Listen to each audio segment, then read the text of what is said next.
Well, thanks for being here. And we'll get started. And for anyone who's not familiar, we're with Dawn Strommen, who happens to be my mother and also happens to be a therapist. So Psychologist. you, psychologist. Yes, I worked very hard for that designation. Yes, let's get that straight. So, and you've been practicing for many years. Yeah, almost 30. Yeah. Actually 30. Yeah, you've worked in some very interesting positions in the past too. Yes, I So, have.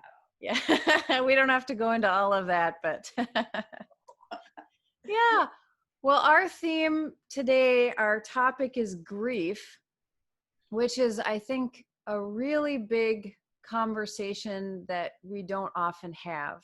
It's not something that we spend a lot of time teaching people about. And I think a lot of times we experience grief and we don't know what to do with it. And we don't even always know that it is grief that we're experiencing. Mm. Today, the day this will air, is All Saints Sunday. So the obvious griefs we might talk about is the loss of a loved one. But we'll expand that. But why don't you start off by just describing what it is that about grief that's so unsettling for us, and what is grief? Well, grief is that period of time where people can have physiological and emotional responses to the loss, usually of someone, Mm-hmm. although it can be a situation as well. But Mm-hmm. so and in the past we have talked a lot, and it's still, I think, a very popular concept that we have been given by Kubler-Ross, that there are stages that people need to go through when they're dying or when they have lost a loved one, Right. that you need to proceed through those stages of, denial, anger, bargaining, depression, acceptance. Mm-hmm. Um, and the new research around grief, and it's an ongoing experience, but the new research is that grief doesn't go in stages. Mm. There's not a way of necessarily successfully completing your grief. But Photo bombing by my dad. thought stopping. But Um, anyway, yeah. So so that has changed, and there's ongoing research around how people do respond to grief, and what that process is. Yeah, that's really interesting because we're sort of taught there's the 5 stages of grief, and the last one is acceptance. But as we were talking earlier, you kind of mentioned that not everybody gets to acceptance. And Well, yeah, yeah, and it's much more individual how people go through grief. right. Yeah. Yeah, and I mean, I think it is helpful if people can come to that place of accepting the fact that they have lost someone or lost a situation. But how one goes about that process can be a very individual experience. Um, Yeah. and so the narrative, one of the ways that people work through that is, what is the narrative of their life? And Mm. most of us, we like to think that most of us have been born into a situation where we feel safe, we feel loved, we feel that we belong, we feel that we have meaning in our lives. And what can happen when someone dies is that, especially if it's a traumatic death, if it's a death, and by traumatic death, I mean maybe a violent death, an unexpected death, so that the story of one's life is completely, shattered. And that is a harder kind of grief to recover from than, for Mm. example, when your grandpa died and he had been Mhm. alive for 100 years. Mhm. He had had a very meaningful life, not without grief, but Mhm. deeply meaningful. Mhm.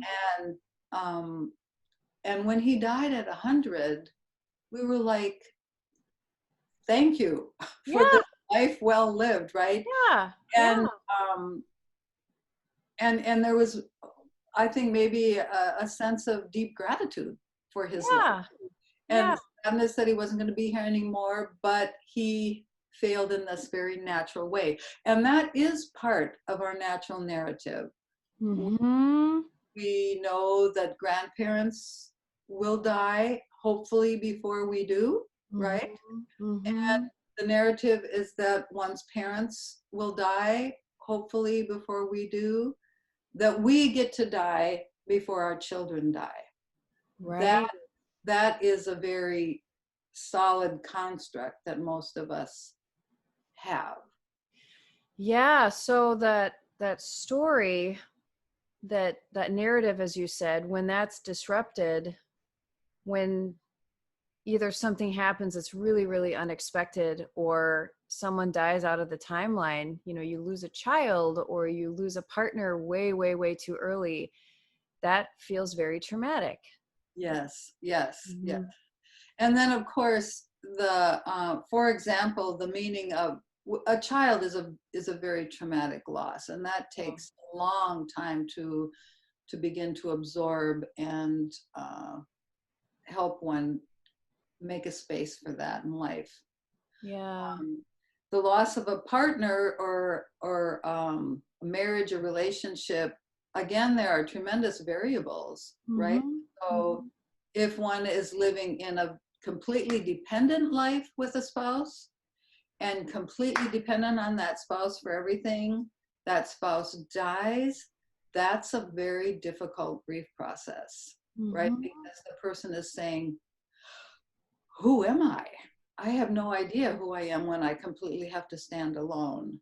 You know, Yeah. um, if there's partners that are interdependent, and one partner dies, of course, there's a grief process, but this person has had a sense of self within that interdependency, so that Mhm. they can grieve and then start to reconstruct that sense of self, Mhm. and put their world together around that. So that's not quite as devastating in one sense, Mhm. because that person has a sense of self that's interdependent, right? Yeah. Yeah.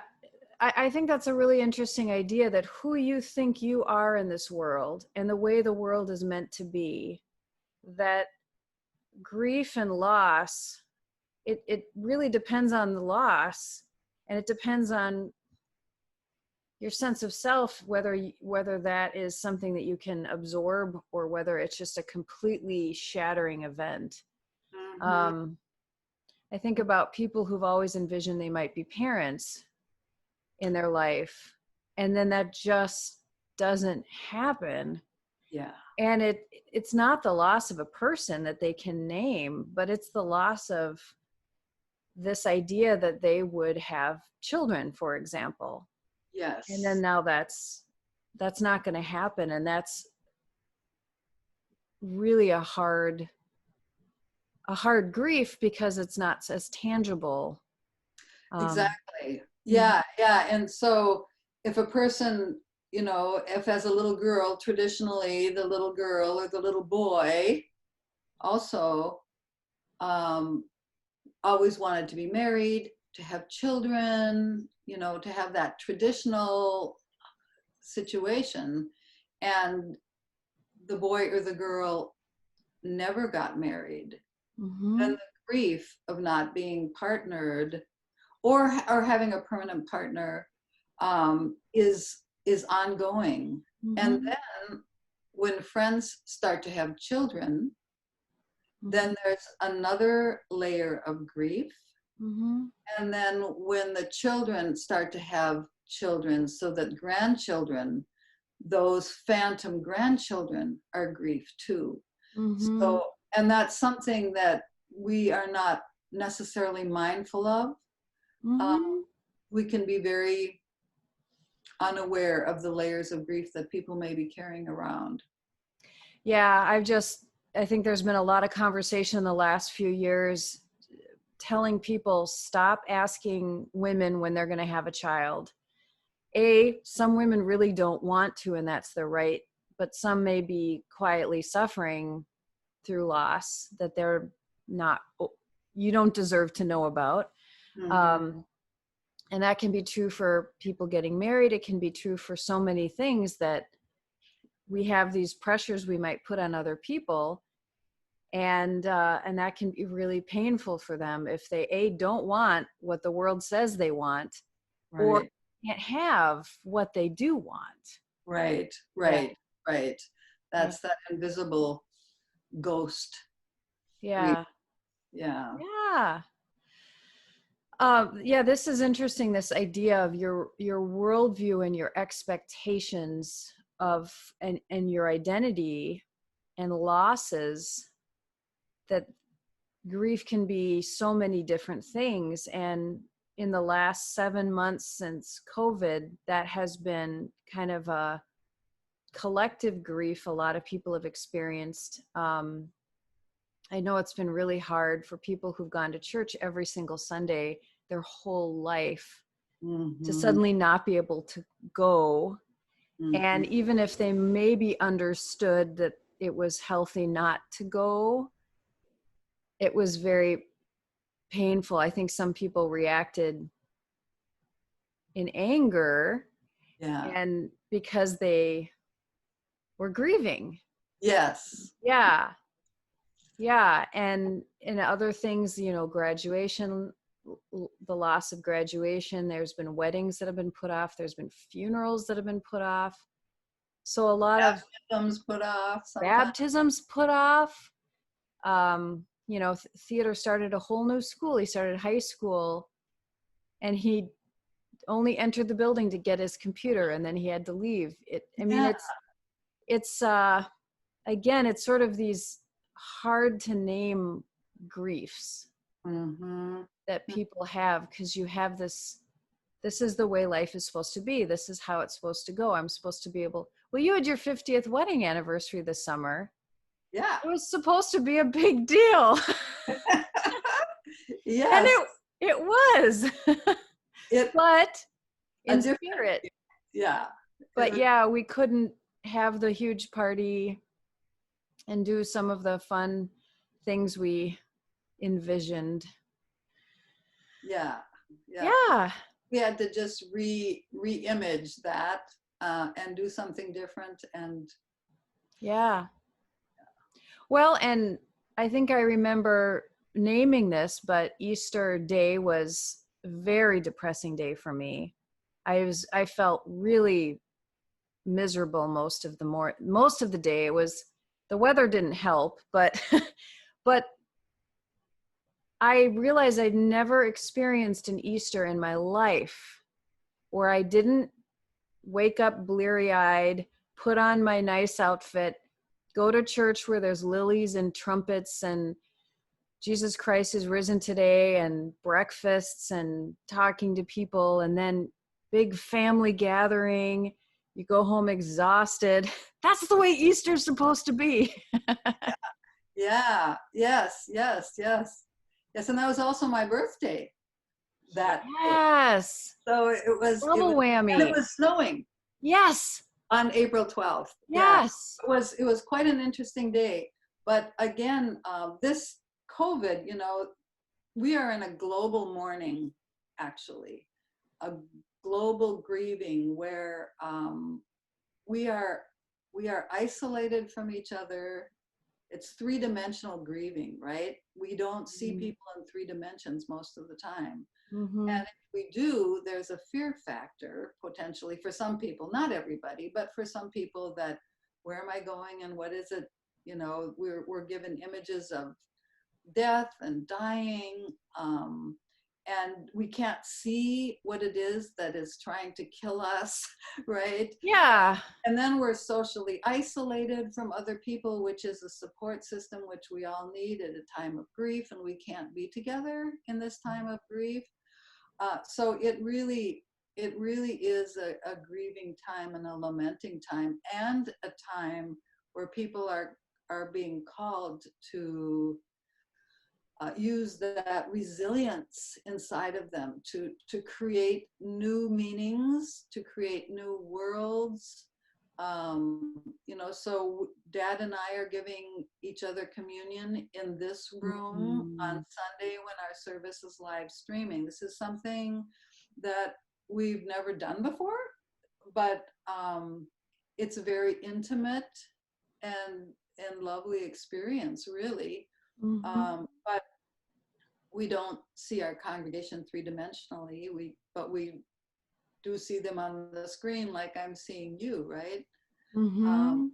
but yeah, and we're coming up to Thanksgiving and Christmas, and for many people, they're choosing different ways of responding. Like some families are gathering. Our family isn't going to gather indoors. At least that's what the plan is right now. We're going to try and stick it out outside somehow with some new tradition. Something That new. Yeah. thing new. Yeah. Yeah, it's like death and resurrection. There's a lot in this time, a lot of themes of death and resurrection, Yeah. where our spirits are dying in certain ways around old traditions and old rituals, and we have to create a resurrected new model that we can live with and give us life at this time. Yeah. Yeah. You hear that a lot from pastors, for example, who have found there's a lot of creativity that's happened in the last 6 months that none of us would have done that, but we were forced to do it. And then the process, there was a lot of, well, what if we did this? What if we tried this? What about this? And some of the things have birthed really cool ideas we can use in the future that we never would have thought of before. But yeah, Thanksgiving's one of those things where when I first thought about it about a month ago, my heart just sank because we usually host it. It's completely full in the house. And I thought, what's it going to look like without that? But we're trying to say the value of us getting together is important. So how do we do that in a way that feels safe? Maybe like a progressive dinner where we're outside and we warm up in our cars and drive to the next location and then rush outside. And I don't know, like we're still working it out, but we're trying to be creative Right. with it. Yes, yes. As flexible of spirit as we possibly can be. And that doesn't mean there's not grief, Right. right? Yeah. Because when this is all over, we still want everyone to gather. Yeah. So we want to be careful with all of that as well. Yeah. Yeah. We were talking about how one of the ways to get to, I don't know if that's the right word, not to get through grief, because the goal isn't to speed through it as quickly as possible, which is what we like to do in this society, get it done. But rather to move to that new sense of self when there is a loss, to be able to cope. You talked about there's a sense of curiosity about life and a willingness to take risks and to lead with compassion that can really be assets in moving through all sorts of different kinds of grief. Mm-hmm. You want to say more about that? Well, yeah, I think oftentimes people deal with grief based very much on their past experiences. So those tend to be personality traits that if a person remains curious about life in the face of this devastation, let's talk about COVID. In the face of COVID, if we remain curious about life, so what are the avenues that we can continue to do that are still possible and are still safe? I mean, one of the huge advantages we have, the 25 years ago, if this had struck the world 25 years ago, we would have been more profoundly isolated. But now at least we can see each other one-dimensionally. We can have conversations. Mm-hmm. We can still have a sense of community. And one of the things that, this is tangential, but one of the things that I experience in our live streaming service, where we're sitting in this room Mm-hmm. with, is this sense of the Christian community in time and space. Oh. It has really not been something that I've been so mindful of until this happened, that I am sitting with people in the same service across miles and miles. Mm-hmm. And we have an examine practice on Wednesday night where one of the people that joins us at 9 o'clock is in New York City, in her apartment. Yeah. You know, it's this massive time. And then it also feels like then you can expand this to time. You know, we have space, but also through time. It's almost as if I'm more mindful of the fact that there are Christian communities for millennia that have confessed the same creed. So so curiosity, remaining curious about where we can expand our sense of community, if it has to be on the computer, or it has to be reading books, or magazines, staying in touch with the world in magazines, that kind of thing. Television, people are kind of going wildly into television. So it's also about constraining things, right? And creating rituals and routines that stay healthy. Yeah, but this carelessness, this was another feature that really came as a surprise to me, that people that can go through grief and recover in a healthy, they call it post-traumatic growth, is that they have a sense of being careless rather than conscientious, you know, like things have to be in this way and in this order. People tend to struggle more, where if they're a little bit more, well, whatever, you know, they can be, they're less constrained. I think the boundaries of what life is supposed to be are broader, and they're just a little less careful. And then being compassionate, I think that goes to compassionate to self and to others. You know, when you're in the midst of grief, to maintain that sense of compassion. And when you can have compassion with yourself, you can have compassion toward other people, right? Yeah, I think that's something that struck me, that you said that that's not always the first place I go when someone's behaving in a way that irritates me. Obviously, the first thing we don't go is, oh, poor thing, they must be grieving, you know, but what you said is that some of the behaviors we're seeing on many different levels, rigidity or anger, or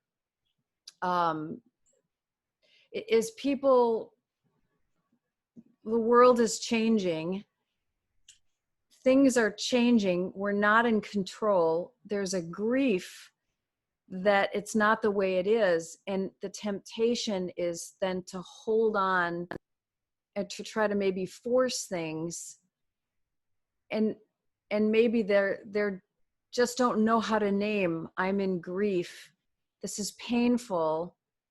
And so they may come at it in not a healthy way. And oftentimes the gut reaction we have is negative, instead of that being curious about where that anger and rigidity, or whatever you want to call it, might be coming from, and saying, this is hard. Is there's something here that's really hard. What is it? Yeah. It's, behavior always has a motivator. The pickle is, a lot of times people don't know what their deep belief system is, you know, and so they just react in anger. And so when the world isn't the way we want it to be right now with COVID, the response can be anger. But if a person can recognize it's grief, it's Yeah. a sense of not feeling safe, right? It's Mhm. loss, it's not being in control. Mhm. Um, but then having compassion for themselves and for the rest of the world, because we're all suffering in this together. Mhm. But yeah, it's interesting because that idea that behavior always has a motivator in a motivation inside of Mhm. a person. But the other thing is that a lot of times people's core belief, that we don't know what it is. We don't understand that belief. For example, if I lead a good life, if I go to church, if I actively participate in church, if I give my tithe to church, most of us have kind of a deep belief that things should go right. Yeah. You Yeah. know? And when that doesn't happen, that's when the belief comes out. It's like, I did everything right to be a good person. And then unfortunately, the distorted, challenging belief can be, I did something wrong, or God is mad at me, or there Mhm. is no God, Mhm. or, you know, I don't like that God, you know, so that kind of grief too can lead people into either a richer, fuller, bigger belief, right? Or Mhm. it can shatter them and Mhm. cause them to despair and get stuck. And there's other things in between. Yeah. Yeah. I think about this in the church religious world, that something that I've always had since I was young is a curiosity about God and religion. And that has led me to be very stimulated and excited in college and seminary. I'm always trying to read books, especially books that are new and provocative and challenge a previous thought of mine. Um, that's probably deeply uncomfortable for a lot of people. But my core value is, that's an interesting thing, because what would be sort of my boundary that I wouldn't want to cross, I guess. I don't know. I'm just, clearly it's not the idea that I have God figured out, but rather there's something else there that allows me to play in those waters. Um, but that's just really interesting to think about, that we can have notions of who God is, who what the church is supposed to be and supposed to look like and sound like, and the way this world should operate. And when that's challenged, And who I am in the midst of all of that, right? yeah, yeah, and when that's challenged, even appropriately so, we don't go right to the brain and think, oh, well, that's a compelling argument, I will now change a core belief of mine. Right. we'll we'll react very fight or flight and emotionally, at least initially. Mm-hmm. Mm-hmm. Yeah.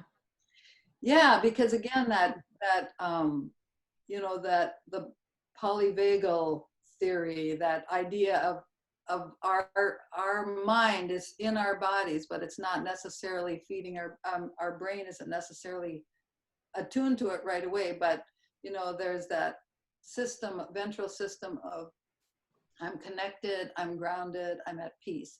That's what we want. Mm-hmm. Go to church. We want to feel grounded and connected to the ultimate meaning in life and the source of all being. Mm-hmm. Um, but when things get shaky, when a death happens, when COVID happens, when a tragedy happens, when our sense of who we are in society is shaken, then that goes to the unawareness response, oftentimes, of fight or flight. You know, Mm-hmm. and it feels dangerous, and people feel agitated, and they want to do something. So they want to pick up a gun, or they want to challenge and fight people, or they want to run away, right? Mm-hmm. And then when things get really, really frightening for people, they go into something called the dorsal system, which is basically, I'm frozen. There's nothing I can do. This is too frightening for me to move. I need to disappear, right? Mm-hmm. And we all we have 3 stories like that. We all have those 3 stories.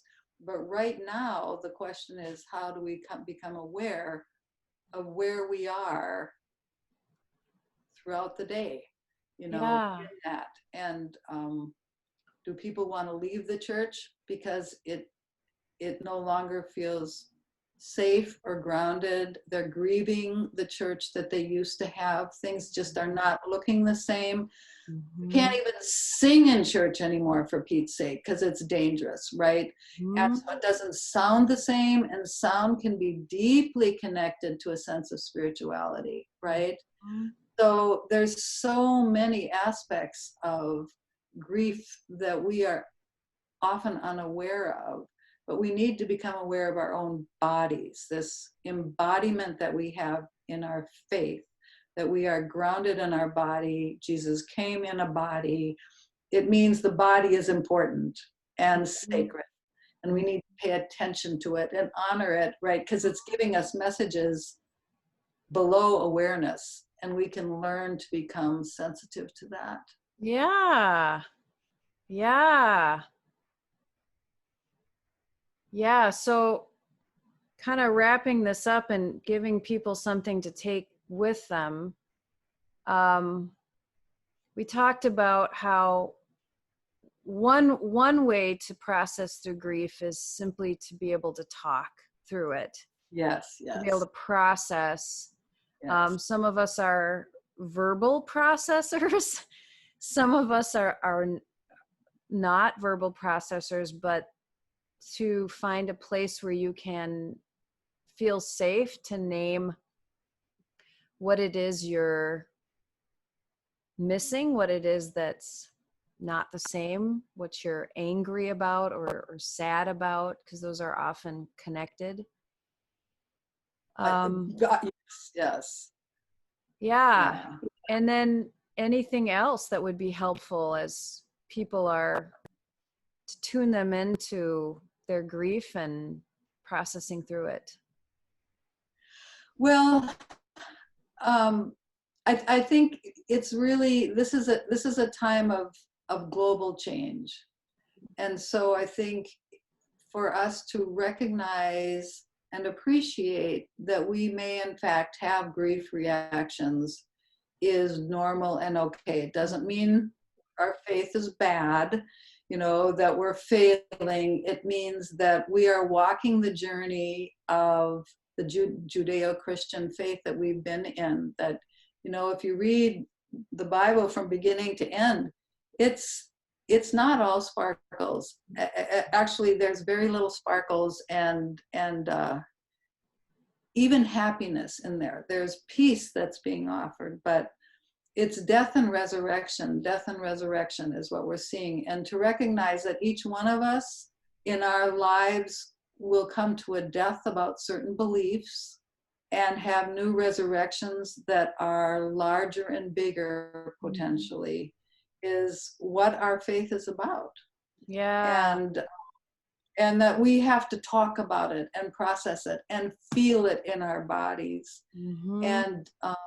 And that the temptation to isolate doesn't end up being healthy. So as much community as possible without hugging, you know, is really important.